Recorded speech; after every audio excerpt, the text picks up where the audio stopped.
They say people become addicted to habits, to games, to routines, but I never thought someone could become addicted to a person. My cousin laughed when he said it first. You treat women like a game, man. I shrugged it off, but that night, standing behind the counter of the tiny secondhand bookstore where I worked, I caught a glimpse of her, and something shifted. She came in like she belonged everywhere and nowhere at once. That easy confidence that only comes with years of knowing yourself. Mid-40s, they'd say. But that wasn't what hit me. It was the way she paused at the poetry section, running her fingers over the spines of books she clearly knew by heart, the slight furrow in her brow, as if deciding whether to let herself indulge or just keep moving. There was a whole story in that pause, and I wanted to read it. I kept pretending to organize the new arrivals, pretending to sort out the mess of paperback novels, but my eyes kept drifting toward her. She looked up suddenly, and our eyes met. There was nothing overt, no flirtation, but something electric passed between us anyway. A glance held too long, a half-smile that didn't quite reach her eyes. I felt my chest tighten, like someone had pressed against it softly, just to see if I'd notice. Looking for anything in particular? I asked, trying to sound casual, like I had been asking this same question all day, like it didn't matter. She smiled, the kind that only reaches the eyes, small and knowing. Not really, just browsing. Her voice had that calm authority, soft but commanding attention, like she'd spoken these words to many, yet somehow I was the only one hearing them. I wanted to say more, anything that would keep her here a little longer, but my mouth dried up. So I did the only thing I could, handed her a book she hadn't asked for. It's one of my favorites, I wanted to say. You might like it too. She took it, glanced at the cover, then at me, a faint, almost imperceptible nod. And in that nod, something unspoken passed between us. An acknowledgement, a spark, maybe a warning. I could feel the pull, even though I barely knew her, and it was terrifying. The store's bell jingled as more customers came in, and she didn't leave immediately. She lingered by the poetry section, flipping through pages without really reading them. Every so often, she glanced toward me, as if testing whether I was paying attention, as if she wanted to see what I would do next. And I did. I watched. I couldn't stop myself. When she finally moved toward the door, I stepped a little closer, something in me daring the moment to stretch. She turned, paused, and for just a second, our hands brushed lightly as she accepted the book I had given her. Not a touch heavy with intention, not a kiss or a promise, but enough to make me feel my pulse spike and my mind start replaying it over and over. She walked out into the crisp evening, and I stood behind the counter, breathing a little too fast, thinking, why can't I stop thinking about the way she held that book? And just like that, the game she didn't know she started playing had already begun. It had been a week since she first walked into the store. 7 days of pretending not to check the door every time the bell rang. I told myself it was just curiosity, the way you wonder if a good story will have a second chapter. She came back on a Thursday afternoon, the kind of day when the sunlight fell through the window in thin, dusty lines. I was restocking the travel section when I heard her voice. Soft, measured, familiar in a way that made my chest tighten. Do you still have that book you recommended? She asked. I turned too quickly, almost dropping a stack of old paperbacks. You mean the Neruda? Her smile was tired this time, the kind that carries the weight of an unseen week. Yes, I finished it. I wanted to ask if she liked it, but her tone made me hesitate. Something in her posture was different. Shoulders slightly curved inward, fingers tracing the edge of the counter absent-mindedly. She looked like someone trying to remember how to breathe after running too far. It was beautiful, she said finally. Too beautiful, maybe. Makes you remember things you'd rather forget. The silence after that was heavier than it should have been. I didn't know what to say, so I handed her another book, something lighter, pretending it was about literature when really, it was about not wanting her to leave again. She smiled faintly. You have a habit of assuming what people need. Is that bad? Not bad. Her eyes softened for a moment, like a window briefly opening to let air in. Just dangerous. I wanted to ask why dangerous, but the way she said it made me stop. It wasn't a warning for me. It was one for herself. She walked toward the back of the store, scanning the shelves without really reading the titles. I noticed how her fingers lingered on the spines, the way her ring caught the light even though it looked old, like something she didn't wear for love anymore, but for habit. When she laughed, at a misprinted cover, at nothing in particular. It was soft, uneven, real. The kind of laugh that doesn't come easy to someone who's forgotten how. "Do you always notice this much?" she asked suddenly, turning toward me. I froze. "Notice what?" "Everything." I didn't have an answer, so I just looked at her, really looked. The faint lines near her mouth, the tired elegance in the way she stood, the small tremor in her hand when she tucked a strand of hair behind her ear. The light outside was fading, and for a brief second, it felt like the world had dimmed just so I could see her better. When she finally left, she didn't say goodbye. She just looked back once, a glance over her shoulder that carried something between a question and a promise. That night, I found the book she'd left behind on the counter. Inside the first page, a note in her handwriting. "You were right. The dangerous part isn't the book." I didn't sleep. It started raining that evening. Not a cinematic downpour, just a steady, whispering rain that made everything sound closer than it was. She came into the shop near closing time, umbrella dripping, hair slightly undone. There was something unguarded about her then, as if the weather had softened whatever walls she usually carried with her.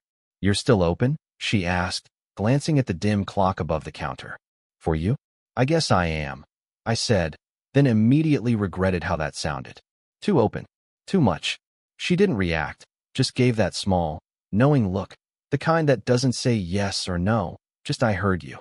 I made her tea. It wasn't something we offered customers, but she looked cold, and I wanted to do something that didn't require words. She stood by the window, watching the rain slide down the glass, holding the cup in both hands. "You always stay this late?" she asked. "Sometimes. Depends who walks in." She smiled, but it didn't reach her eyes. "You talk like someone who hasn't learned what distance is for." Maybe I don't like pretending things don't exist.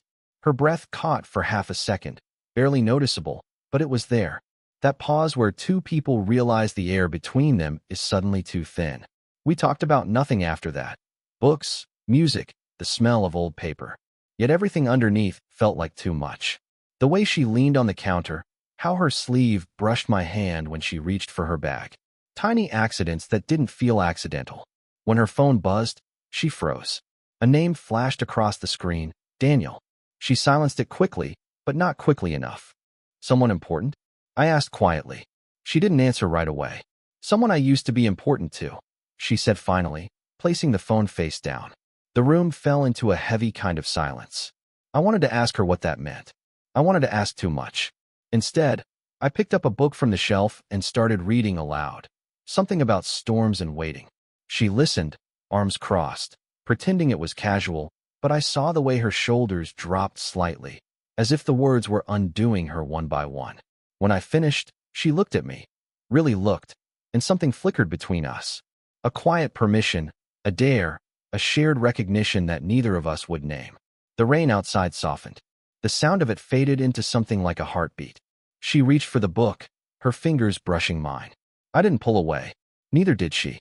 For a breath, it felt like gravity had shifted, like we were standing at the edge of something too fragile to name. Then her phone buzzed again. Louder this time. She stepped back.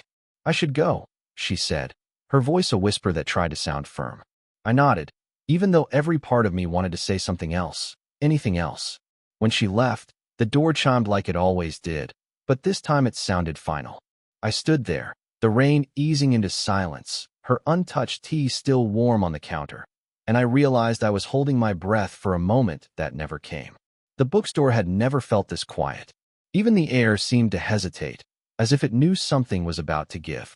It was late, closing time again, and she was there, leaning against the counter like she'd done it 100 times before. Only this time, neither of us tried to pretend we didn't feel it. She looked tired, not in the way of too little sleep, but in that deeper, heavier way that comes from carrying too many unspoken things. I tried to distract myself, sorting receipts, stacking books that didn't need stacking, but my hands wouldn't stay steady. "You've been avoiding me," I said finally, not sure where the courage came from. "I've been busy." Her voice was soft, almost apologetic. "That's not what I asked." She looked at me then, really looked. It was a long, searching glance that stripped the air of all its excuses. "You shouldn't notice things like that," she said. Too late. A pause stretched between us, long enough for me to hear the hum of the old ceiling fan and the faint rustle of pages somewhere in the back. She exhaled slowly, placing her palms flat on the counter, grounding herself. This isn't. She stopped, trying again. Whatever this is, it's not supposed to be. I wanted to laugh, but it came out like a breath caught mid-word. Then why does it feel like it already is? She turned away, as if the question itself was too heavy to look at. You're young, she said quietly. You think everything that feels intense must mean something. But sometimes, it just means trouble. That's not what this is. She almost smiled, but it faltered halfway. You don't know that. The silence after that wasn't empty. It was thick, trembling, alive. I could hear her heartbeat in the space between her words, or maybe it was mine echoing too loudly. I don't understand what we're doing, I said. Every time you walk in, it feels like the room changes shape. I start saying less, thinking more. She interrupted softly. It's not fair. To who? To either of us. Her hands were shaking slightly now. She folded them together, hiding them, but I saw. There was something in her eyes. Not fear exactly, but recognition. Like she'd been here before and already knew how the ending would hurt. I didn't mean for this, she said. I just wanted a quiet place. Somewhere I didn't have to be anyone's version of me. And now? I asked. Now, she whispered. I hear myself saying things I shouldn't. Thinking things I promised I wouldn't. We stood there, neither moving. The rain had returned outside, soft against the glass, steady and indifferent. When she finally looked up, there was no pretense left in her eyes. Just raw, wordless exhaustion. You should stop looking at me like that, she said. How am I looking at you? Like you're not afraid to mean it. The words hit harder than any confession could. She turned to leave, but before she reached the door, she stopped. For a moment, I thought she might turn back, but she only said, almost to herself, don't make me feel seen. I won't know how to unlearn it. And then she was gone. The shop felt emptier than usual. Too many untouched books, too much quiet air. Every time the door opened, I looked up before I even realized I was doing it. Every time it wasn't her, I told myself it didn't matter. Then one evening, just as I was turning the sign to closed, she appeared in the doorway. No umbrella this time, no pretense of coincidence.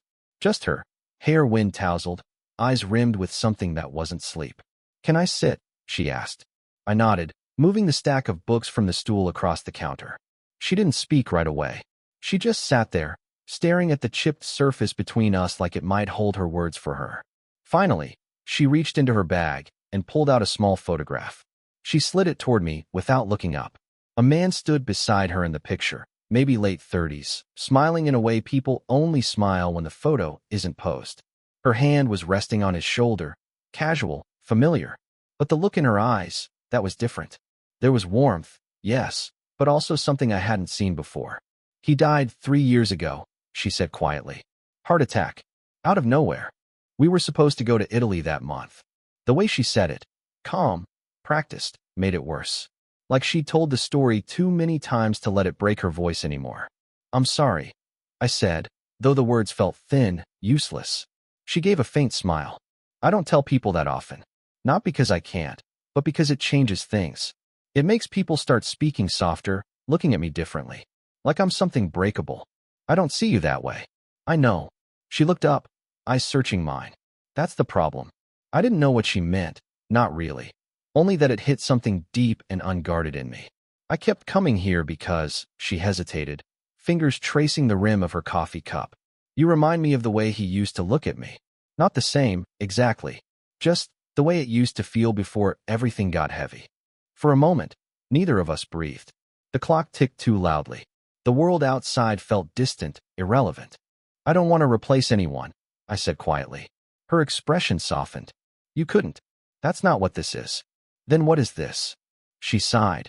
A small, tired sound that carried years of things unsaid. Maybe it's just two people finding the echo of something they both lost. She reached across the counter, her fingers brushing the edge of my hand. Not a touch asking for anything, just a gesture of truth, of being seen. Her eyes glistened, but she didn't look away. You make it too easy to forget how much I've already lost. The words hung there, fragile, devastating, final in a way that promises aren't. When she stood to leave, she didn't take the photograph with her. I turned it over after she was gone. On the back, in faded ink, were 4 words written in her handwriting. Don't let this repeat. And for the first time, I understood she wasn't talking about the man in the picture. She was talking about us. The day she returned, it wasn't planned. It never was with her. I was fixing the shop's flickering light when I saw her reflection in the window. Same coat, same quiet presence that always made everything else blur out. Neither of us said hello. She just walked in, carrying that silence between us like something sacred. The light above us buzzed once and steadied, as if the moment demanded stillness. You left the photo, I said. I know. I thought you'd want it back. I didn't, she said softly. Some things belong to where we leave them. We stood a few feet apart, the space between us thick with everything we hadn't said. I wanted to tell her I'd thought about her every day, that I'd replayed her last words, her warnings, her quiet ache. But something about her expression stopped me. She already knew. You look different, I said instead. So do you, she replied. You stopped waiting. I almost smiled. Did I? She exhaled, setting her bag down, glancing around the shop. I thought coming back would make it easier to let go. Did it? No, she said, and her voice trembled on the word in a way I'd never heard before. It just made it real. The rain outside began again, soft and steady, like a rhythm that knew us by now. I moved from behind the counter, unsure if I was doing the right thing. She didn't step back. For a moment, we just stood there, 2 people too close, too aware. No pretenses, no borrowed words. The kind of silence that isn't empty but full, of knowing, of restraint, of something that could no longer stay unspoken. I don't want to start something I can't keep, she said quietly. Then don't start it, I answered. Just stay. Her eyes flicked up to mine, tired, searching, alive. You make it sound simple. It's not, but it's honest. She let out a quiet, shaky laugh, the first I'd heard in weeks. Then she reached for the book I'd been holding, fingers brushing mine. The touch was barely there, but everything in me stilled. The world could have ended in that moment, and I wouldn't have noticed. Her hand didn't move away. Neither did mine. For the first time, there were no boundaries left to defend. No explanations, no shoulds or shouldn'ts. Just the hum of closeness and the fragile truth that we were already too far in to pretend otherwise. She leaned slightly forward, her forehead resting against mine. Not a kiss, not even a question. Just a shared breath. I can't promise you anything, she whispered. I'm not asking you to. We stayed like that, unmoving, wordless, steady. The world outside kept going. Rain tapping against glass, streetlights flickering, the smell of wet paper and old books wrapping around us. When she finally stepped back, her voice was small but certain. Whatever this is, it doesn't need a name. And she was right. It didn't. It just was. It's been months since I last saw her. The shop still smells like dust and paper and rain. Only now, it feels quieter in a way I've learned to live with. I've stopped expecting her to walk through the door, but some days, I still catch myself looking up when the bell rings. Old habits, or maybe unfinished echoes. I never told anyone about her. Not because it was a secret, but because no one would have understood what it really was. It wasn't love in the way people like to define it. No declarations, no promises, no pictures together. Just moments that rewired something inside me, quietly, irreversibly. I think about the last night we saw each other, the way she said, "It doesn't need a name." I used to think meaning came from labels, from clarity. But she taught me that sometimes, what matters most is the space between knowing and not knowing. I still have the photograph. It stays tucked in the back of an old poetry book, the one she first picked up that day. I never look at it for long. Just enough to remind myself that what we shared wasn't about forever, but about being awake in a moment that most people would have missed. There's a kind of peace in that now. A quiet understanding that some people aren't meant to stay. They're meant to shift you, tilt your world a little, make you see yourself differently, and then leave you standing stronger in the aftermath. Sometimes, when customers ask for recommendations, I hand them the same book she loved. They don't know why. They just smile politely, and I tell them it's one of my favorites. Maybe it's my way of keeping her in the story, passing along a piece of what changed me. She once said she came here to find a place where she didn't have to be anyone's version of herself. I think I understand that now. Maybe that's what we both were, 2 people who stopped pretending, if only for a while. The thing about quiet love, the kind that never asks to be declared, is that it stays with you differently. Not as pain, not as longing, but as something softer. A reminder that connection doesn't always need an ending to mean something. And on certain evenings, when the rain starts again and the shop feels too still, I find myself whispering a thank you. Not to her exactly, but to whatever it was that brought her in that first day. The game my cousin once teased me about stopped being a game a long time ago. She was never the prize. She was the lesson. And that, somehow, feels enough. Sparkles, if this story made you feel something, let me know in the comments. Would you want more stories like this?